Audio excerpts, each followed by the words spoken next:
The next chapter begins on page 21, the empowerment for awareness display. This chapter deals with the four empowerments, the highest Yoga Tantra type empowerments, the vase, the secret, the wisdom, and the word empowerments of highest Yoga Tantra. And the subtitle is The Explanation of the Empowerment for Awareness Display from the Unimpeded Realization of Samattabhadra.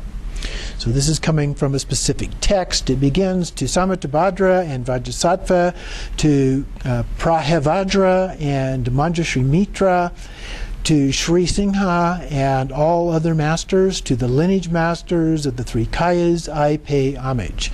So Prahavajra is Garib Dorje, and Manjushri Mitra was a student of his. So this is the lineage, the Dzogchen lineage here. And so then it goes to the Lotus Born and so forth. As a part of that, I'm going to skip ahead just a little bit here to page 122. In the cavern of Samye, Chimpu, he conferred the four empowerments. So Chimpu is a cave there close to the Samye monastery, so that's what's being referred to here. Upon King Trisong Detsen and Lady Tsogyal. So he's given them the four empowerments, and then they made this request.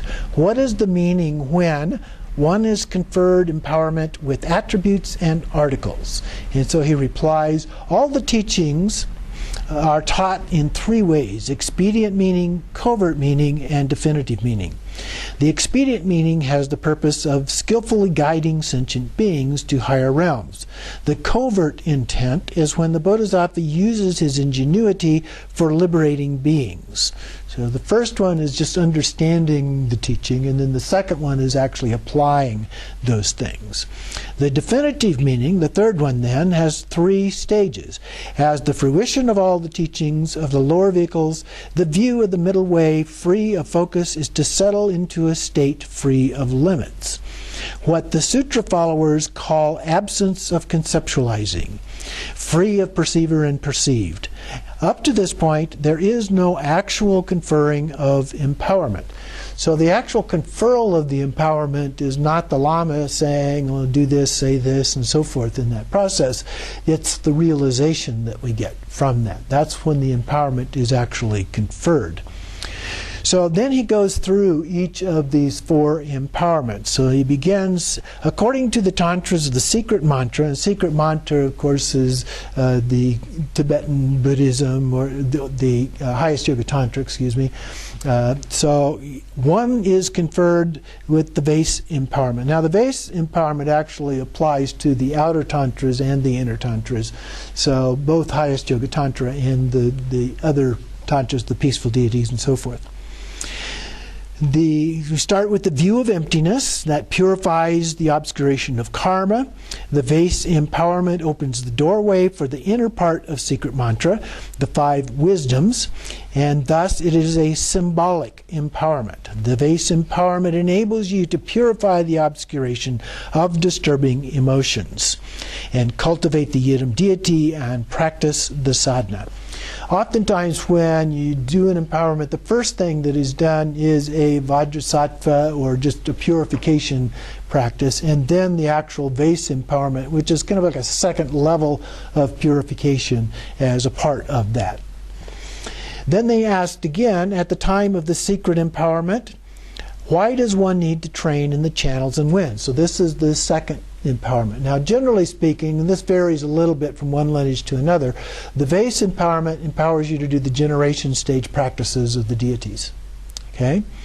Now, the second one is the secret empowerment, and it usually empowers you to do the completion stage practices. Okay? The channels, winds, drops, the 6 yogas of Naropa kind of things. And so he replied, Dharmakaya and Sambhogakaya do not consist of a material body, so they have no channels, but rather a sphere of 5 lights of natural radiance. They have no karmic winds, but are endowed with the 4 wisdom winds. Their bodily form is unchanging, their speech is unceasing, their minds remain in an unmoving state of equality. For them, there is no need for the secret empowerment. In the Nirmanakaya, so that was the Sambhogakaya form, which would be a form of a deity. The Nirmanakaya physical form, the wisdom channel has great strength, and the wisdom wind has great force. So the Nirmanakaya has no defilement. Thus it turns into the wisdom body by simply being shown the symbolic secret empowerment. In sentient beings, the channels of disturbing emotions have great strength. The karmic wind has great force, and the wisdom channels and winds require skill to be found. Therefore, it is most important to train in the channels and winds. Ignorance subsides, disturbing emotions become refined. The entire body becomes a wisdom mandala. Therefore, this training in the channels and winds is very important. Training in the winds, the channels and winds, while in the human body, transforms it into the wisdom body. In the three lower realms, the wisdom channel and wisdom wind lie latent. There is no path of liberation. Okay? So we have to do that work in order to transcend that and to then liberate the physical body. Then again, they ask at the time of being conferred the wisdom knowledge empowerment, so this is the third one, what is the meaning of promoting the pure essence elements? And he replied, the meaning of the wisdom knowledge is that the karmic winds of disturbing emotions are purified by training the channels and winds so that the winds move evenly within the empty channels, which gives rise to the experience of emptiness. That is called knowledge. Guide the pure essence elements upward. This will block the channels of disturbing emotions. Suppress the karmic winds and advance all the channels of winds of wisdom. The indestructible bindu of the life force in the heart center supports the wisdom mandala. It will promote all good qualities so that your body is full of color and radiance. Your voice speaks in a way that produces joy, and your mind becomes serenely free of thought.